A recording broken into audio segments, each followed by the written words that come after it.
wasn't it? Okay.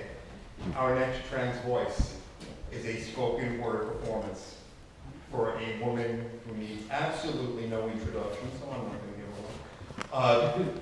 Please welcome the incomparable, no words to describe her, Joanne Gordon. I know that I'm just going to blast that microphone. At any rate, I would like to discuss selective bigotry.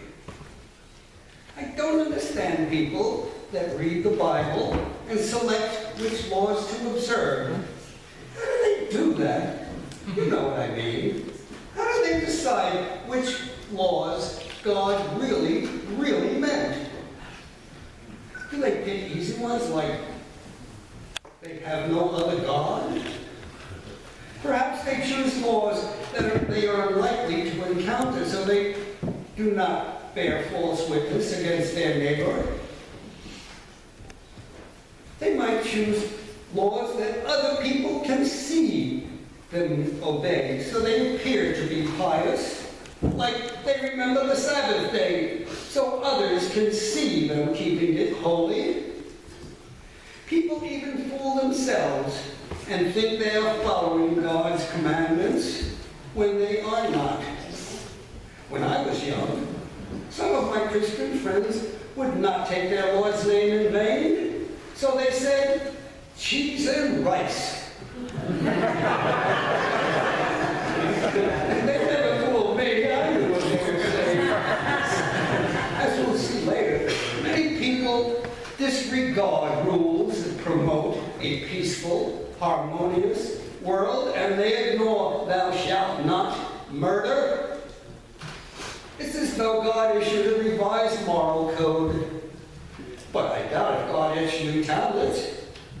Even if he did, there's no one to carry them down from Mount Sinai. Moses is long gone, and before Carlton Heston died, he was emphatic about never doing it again. As an example, in the Bible, Peter said that wives are supposed to be submissive to their husbands.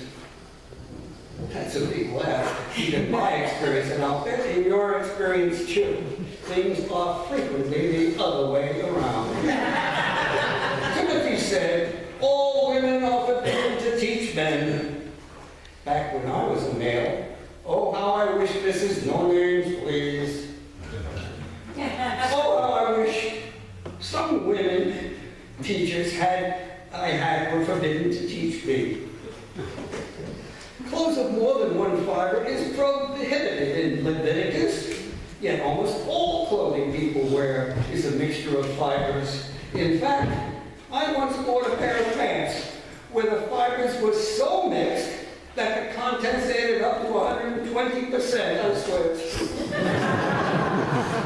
Matthew says praying should be in private. Quote, when you pray, go into your room, shut the door, and pray. Yet most fundamentalists keep pressing for prayer in schools, in the Congress, and every public place.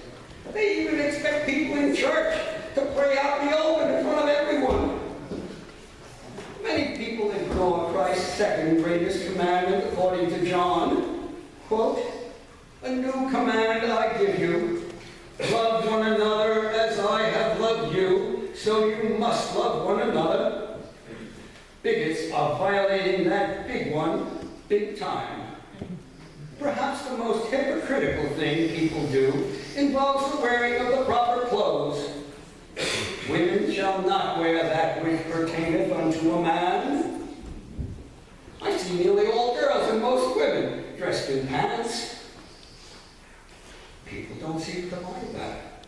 Yet, these same people condemn transgender men for wearing similar pants and violating exactly the same commandment.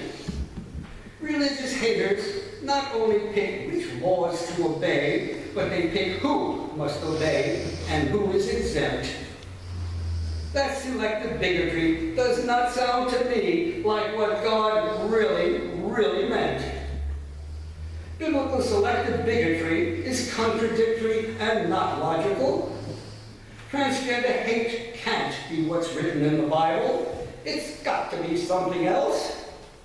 I don't think it's jealousy. Because unfair discrimination, over 20% of transgender people have incomes below $10,000 a year. 1/3 are or have been homeless at one time. Over 28% have been victims of a serious assault motivated by hate of transgender people. In fact, we're here tonight to remember those transgender people who were murdered by transgender haters. I'm sure no one could be jealous of transgender people knowing those facts. No way can it be jealousy. Maybe it's groupthink, the phenomenon that people tend to go along with the group, even when the group is wrong. However, in this state, New York, most groups don't hate us. 78% of the voting public, 2.1 million union members, 547 clergy representing over 20 denominations, and countless police chiefs and many other groups have all said they support giving transgender people equal rights. Since that indicates most groups don't hate us, groupthink is not the cause of transphobia. We already know it's not the Bible and it couldn't be jealousy. Well, what's left? Could it be sexism? Any remaining reasons would require personal contact, and haters do not know us, never met any of us. Is it possible that people, knowing or unknowingly, employ selective bigotry to perpetuate sexism?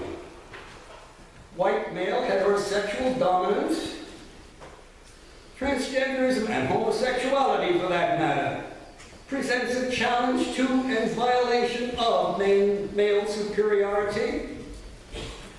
My studies leave no doubt that the real reason, the underlying reason for selecting anti-LGBT biblical and other misconceptions to hurt us throughout the ages was and is to maintain white male heterosexual superiority. Selective bigotry is rooted in sexism. Using the Bible and the rest of the excuses to hate us are merely the tools of sexists. It's true that we have made some progress in gaining the public's acceptance. But the progress we made to date was against the symptoms. Now, transgender people and all GLBT people must devote time, attention, and effort toward the root of hate. We need to cure the sickness itself, sexism. Thank you for listening.